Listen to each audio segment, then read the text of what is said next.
The Shark-Headed Bear Thing, Chapter 6. Paradise screamed. Wesley whimpered. Ben moved. He hauled himself through the hole, spun, and made a grab for Wesley. The ropes had snapped back near the start of the bridge, meaning the whole thing was swinging down, down, down like a pendulum, faster and faster, building up speed with every second that passed. "Give me your hand!" he bellowed. What's the point?" Wesley stammered. Ben's gloved hand caught Wesley by the front of the robe. A tingle crept through the fingers of the gauntlet and up his arm, and he found he could lift the boy without any effort. "Because," Ben cried, pulling Wesley through the hole, "you don't want to be on that side when we hit the—" "Wall!" shrieked Paradise.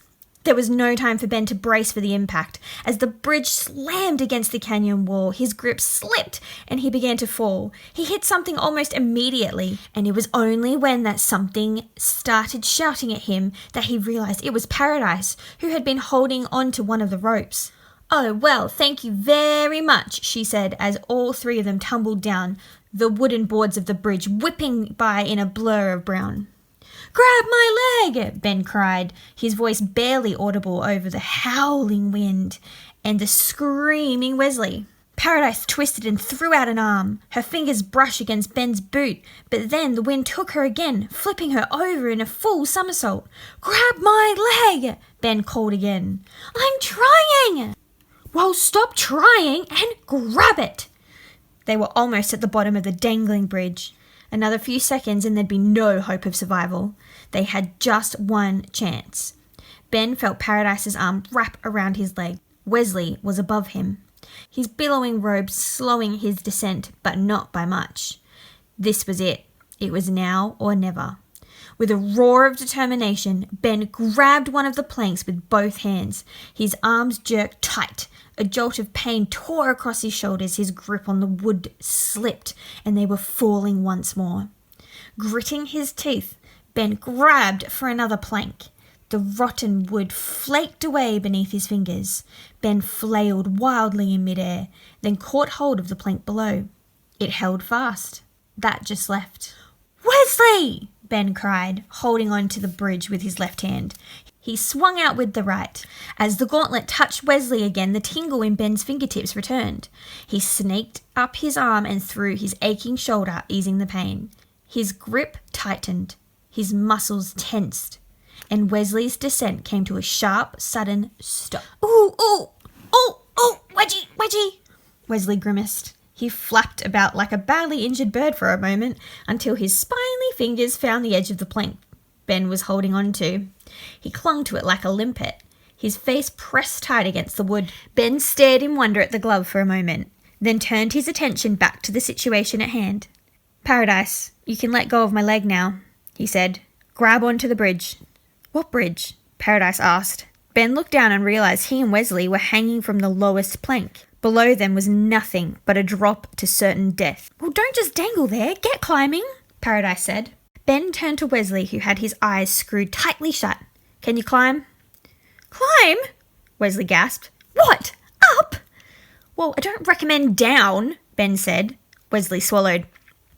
"Oh. I may just stay here," he said. "You can't stay here." "Why? No, why not?" Wesley asked. He nodded at the empty space around them. "Lovely view." "Can we get a move on?" asked Paradise. "Your feet stink." "Feel free to let go if they're bothering you," Ben replied. "Wesley says he can't climb." "Leave him then." "What?" Ben spluttered. "We can't do that." "He's not our problem. We've got to save the mayor." "We can't just leave him dangling from a bridge," Ben protested. "He was dangling from a bridge when we found him. It's not like he's any worse off." I don't mind really," Wesley added. "It's really quite nice down here." Ben shook his head. "I'm not leaving him." Paradise gave a sigh. "Right, fine," she said. "Hey, you, new guy, look at me." Slowly, as if the slightest movement might make him fall off, Wesley craned his neck so he could look at Paradise. She shot a fierce glare back at him. "Climb," she said in a voice that was icy cold. "Climb right now." But Paradise's expression darkened. "Don't make me come up there." Wesley opened his mouth to argue, but something in the girl's eyes made him close it again. Instead, he reached a trembling hand up past the missing plank until it found the next one. Then, with great effort, he began to climb. As Wesley worked his way upwards, Ben looked at Paradise. "Thanks," he said. Paradise rolled her eyes. "Whatever," she said. "Now, get us up." Ben grinned. "Yes, ma'am," he said, and with Paradise dangling from his legs, he began to clamber after Wesley. It took them almost 20 minutes to get to the top. Several times, Wesley stopped, but a sharp word from Paradise urged him onwards. By the time they pulled themselves up onto the solid ground, all three of them were exhausted. They lay on their backs, gasping in air, letting the strength return to their aching limbs. They would have rested there a while, but a sudden rustling from the bushes made them sit upright, made them sit up straight. "What was that?" said Paradise. "No idea," said Ben. "We're gonna die," said Wesley. The bush rustled again, louder this time. The children jumped to their feet, Ben's hands gripping the hilt of his wooden sword. There was something dark moving in the foliage, pushing its way out of the bushes toward them. "What is it?" Paradise asked. "I don't know," Ben replied. "We're gonna die," Wesley squeaked. With a final push, a short, squat creature with wiry black hair all over its body stepped out of the bushes.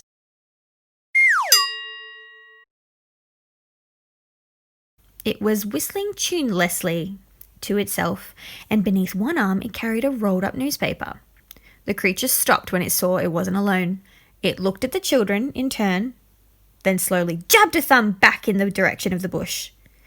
I'd give that 5 minutes," he said. "The last goat I ate did my stomach no favours." "A troll," said Paradise. "A troll," said Ben. "Definitely going to die," sobbed Wesley. Ben looked the figure up and down. "That's really a troll?" "Of course it is," Paradise said. She frowned. "You've seen trolls before, haven't you?" Ben floundered. Yeah, of course I have, all the time." The troll looked past them, his almond-shaped yellow eyes widening in horror. "Here," he said. "What happened to my bridge?" "It sort of snapped," Ben explained. "Snapped? Snapped?" The troll lurched over the canyon's edge, his bare feet leaving 3-toed prints on the dusty ground. He leaned over and peered down into the crevasse. "Oh, well, that's marvellous, that is," he scowled. "That's just marvellous." The troll took his newspaper out from under his arm, looked around for somewhere to put it, then gave up and tossed it into the canyon. He rounded on the children, his yellow eyes now little more than narrow slits in his dark face.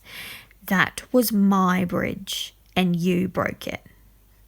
"Look, we can explain," Wesley stammered. The troll growled at him. Wesley pointed to Ben. I mean, he can explain. I don't even know these people."